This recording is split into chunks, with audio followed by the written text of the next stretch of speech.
tema que es la prueba de confesión.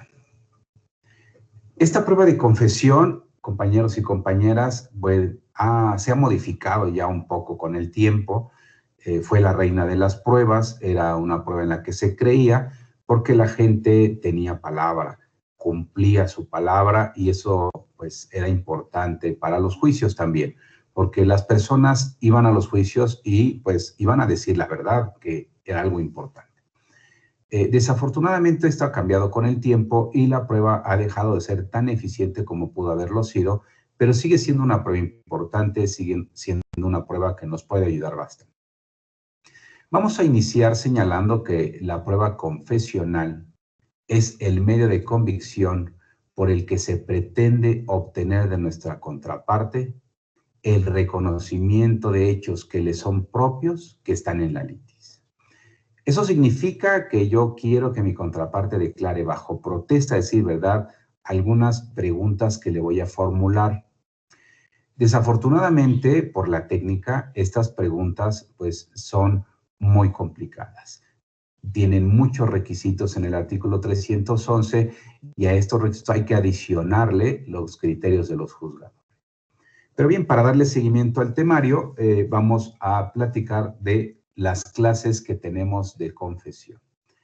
La prueba de confesión puede darse inicialmente de dos formas. Una, espontánea, que es a través de cualquier escrito o manifestación que se haga ante el juez, y provocada.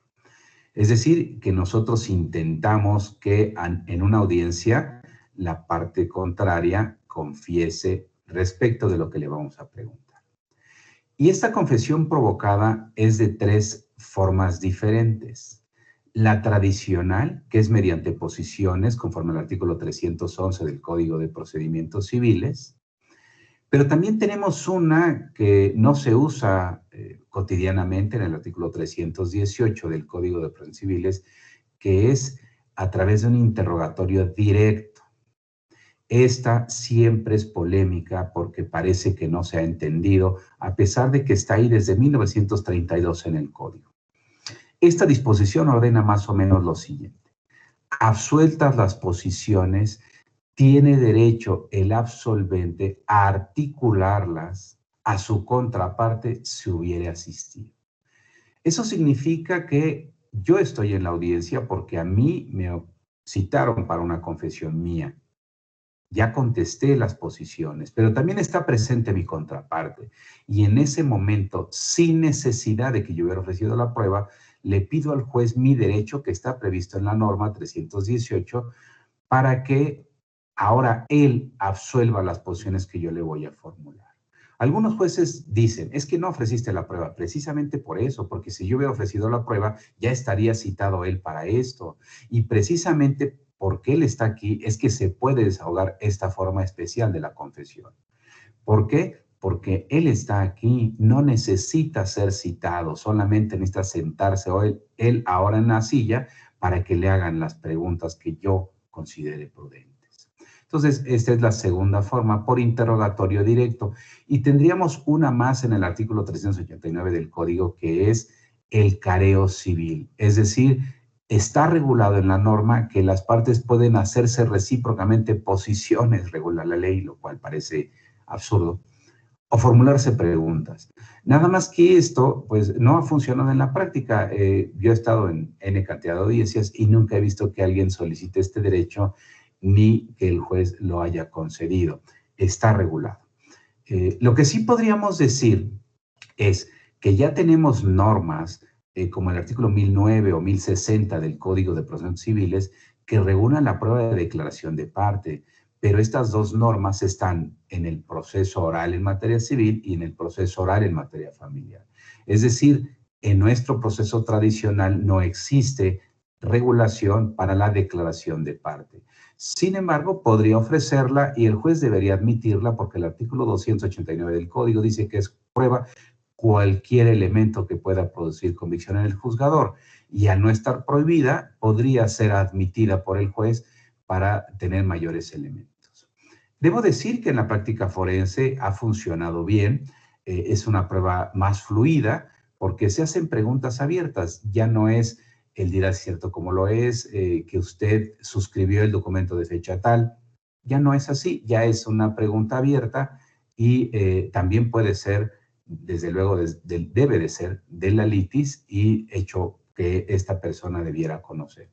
Pero se ha relajado mucho la prueba en los juicios orales y me parece que ha funcionado mejor. Precisamente ha funcionado mejor porque no se requiere tanto tecnicismo como viene sucediendo en la prueba confesional.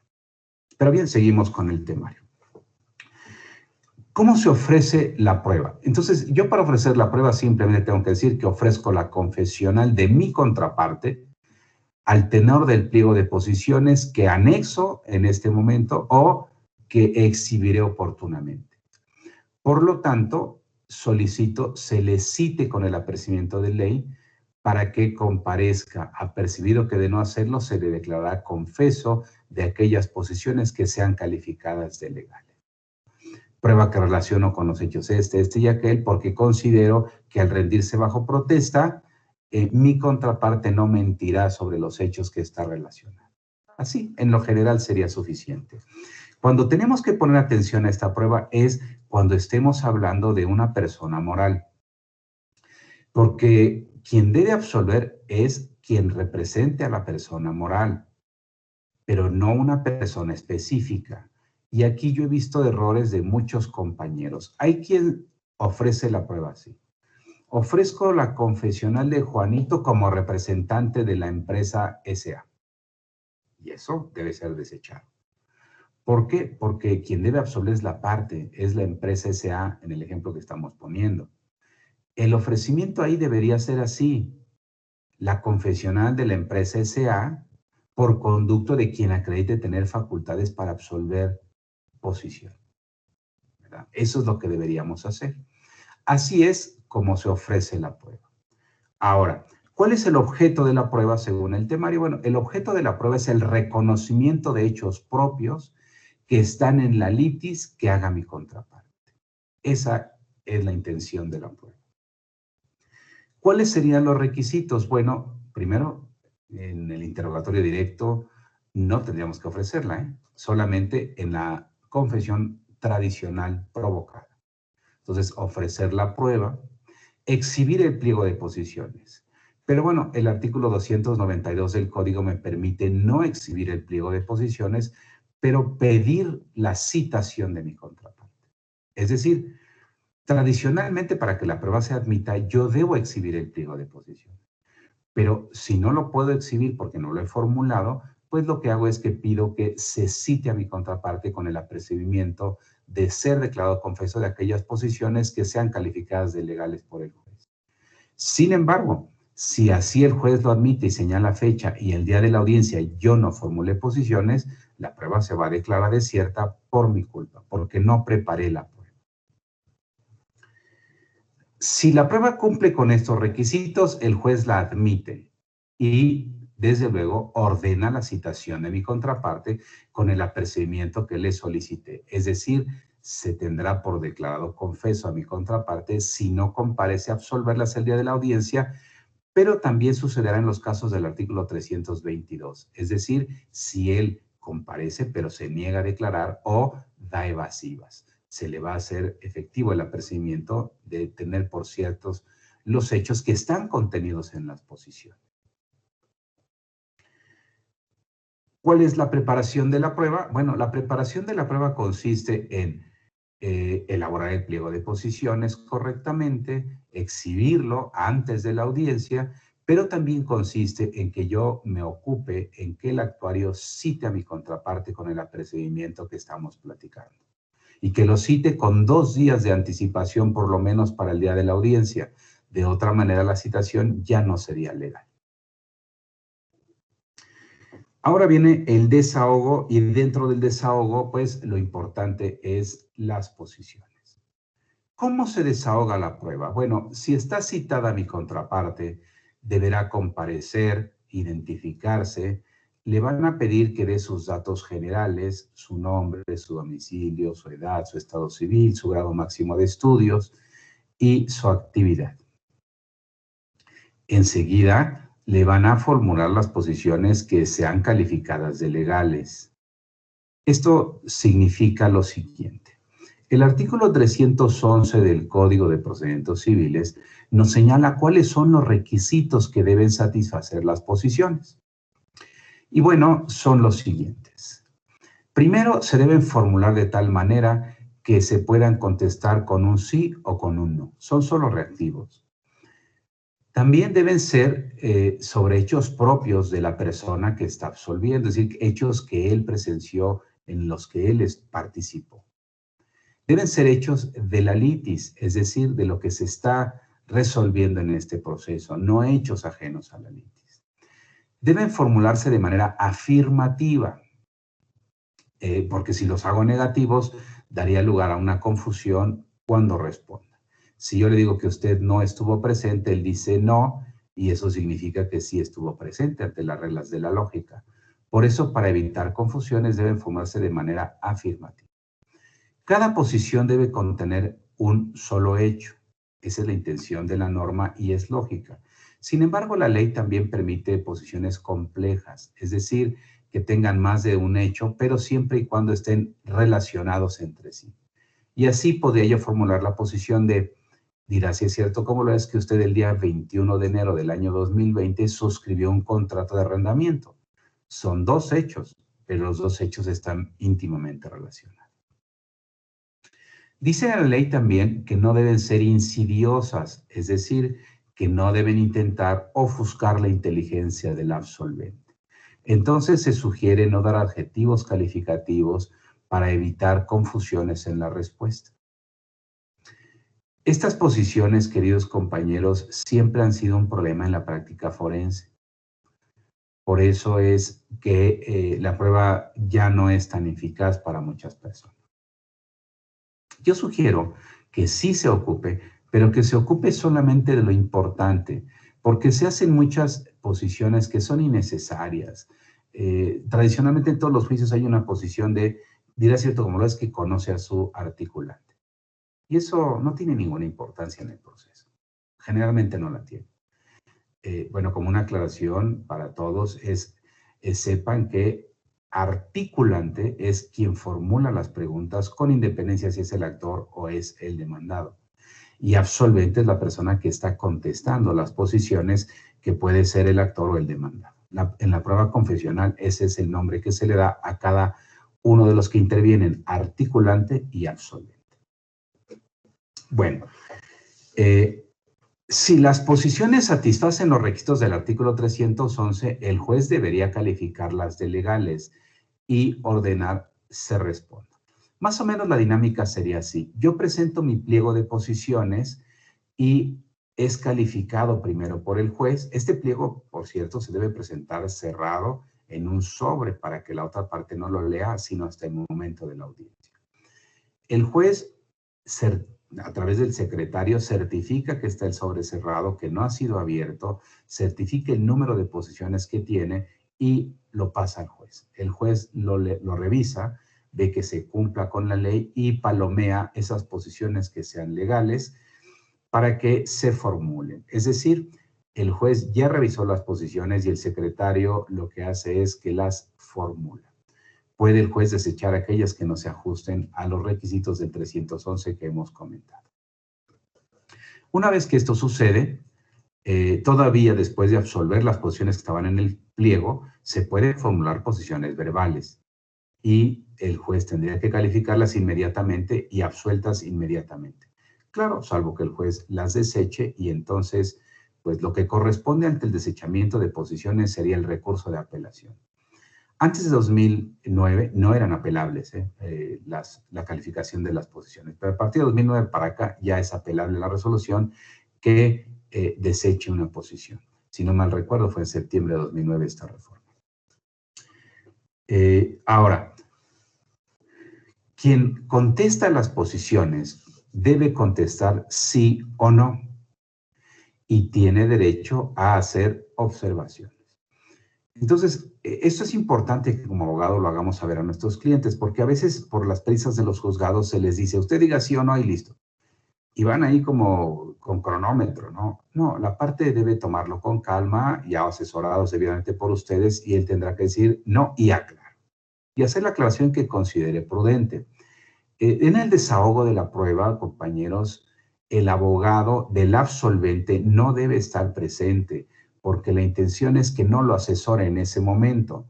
Esto es importante que lo sepan y que lo digan a sus clientes. Cuando él va a absolver, lo primero que hace el secretario es pedirle al abogado que se vaya. No el del articulante, porque él es el que está haciendo las preguntas, él es el que está atento a las respuestas. No, el del absolvente, para que no le haga señas, para que no le haga un guiño y el otro sepa qué decir sí o no. Esa es la intención. Y también le van a pedir que firme el pliego de posiciones. Y a veces no están asesorados por los abogados y dicen, yo no firmo sin mi abogado. Y esto es un error. El abogado le tiene que decir que él debe firmar el pliego y lo debe firmar por su seguridad y lo debe firmar antes de absolverlo. ¿Por qué? Por su seguridad, para que no lo cambien, para que ese pliego no sea sustituido por otro que haga coincidir las respuestas con algo que no está pegado a lo que sucedió en la audiencia. Esa es la intención y se le debe hacer saber al cliente. Entonces, el desahogo consistiría en que se presente, se identifique, se le proteste para conducirse con verdad, se conteste las preguntas de datos generales, conteste las posiciones, haga las aclaraciones que crea pertinentes, el pliego, que no esté su abogado, y una vez que termine de contestar, inmediatamente se incorpora su abogado a la audiencia, porque debe estar en la audiencia, pero no en el momento de absolución de posiciones. Como lo decíamos conforme al 318, en este momento él podría pedir que su contraparte absuelva si él no ha ofrecido la prueba confesional. Porque si la ofreció, pues ya exhibió su pliego y deberá desahogarse en este mismo momento o en otro, según el juez lo haya ordenado. Pero bueno, él tendría la posibilidad. Y también en este momento, conforme al 389, podría pedirse que las partes se hagan recíprocamente preguntas y recíprocamente posiciones. Este es conocido como careo civil. El careo, pues casi no ha funcionado. Yo, cuando era joven y me dedicaba un poco al derecho penal, asistía a los careos y la verdad es que era así como un pleito ya de lavadero. Ya no aporta mucho. ¿Y por qué me quieres perjudicar? Y tú sabes que yo no hice eso y cositas así que no aportan al proceso realmente. Por eso es que en materia procesal civil el careo está en total desuso. El último punto en el temario es el tema de la nulidad de la confesión. Como parte de la contradicción de la prueba que hemos venido platicando, el artículo 320 del Código de Procedimientos Civiles nos habla de la nulidad de confesión. Y la parte que absolvió puede promover la nulidad de su confesión siempre y cuando pueda demostrar en un incidente que incurrió en un vicio del consentimiento. Es decir, que su confesión la dio por error o por violencia. Podría suceder que él pueda demostrar que, pues, declaró que sí a todo porque estaba amenazado y tiene prueba de esa amenaza, pero también podría decirse que lo hizo a través de un error que él descubre después. Desde luego, y lo estoy diciendo y lo aclaro nuevamente, es un incidente. Eso significa que él tiene que demostrar plenamente que incurrió en algún vicio del consentimiento en el momento de su confesión. Como es un incidente que se relaciona con el valor de las pruebas, bueno, se va a dar vista a la contraparte, pero no va a tener una sentencia interlocutoria. El valor de lo que en este incidente conste se va a dar al momento del dictado de la sentencia definitiva, cuando el juez esté valorando la prueba confesional. Y ahí dirá si se demostró o no y como consecuencia si le da valor o no a la confesión en la forma en la que se emitió. Bueno, este es el tema que nos ocupaba la prueba confesión en nuestra materia de Derecho Procesal Civil. Pero bueno, antes de concluir la sesión, quiero pues felicitarlos a todos y a todas por el Día del Niño, el Día del Infante, el Día de la Niñez. Yo sé que esto parecería no corresponder porque estamos en Bueno, como ven, la prueba confesional tampoco está tan trillada. Es algo, sí importante, comentarla. Y de aquí, de esta prueba confesional, como ustedes ya lo saben, bueno, pues son posiciones, son algunas preguntas formuladas específicamente a el articulante, es decir, el contrario, y que estos solamente pueden ser las partes. Por ahí nos explicaba que los únicos que pueden absolver posiciones, pues son las partes únicamente.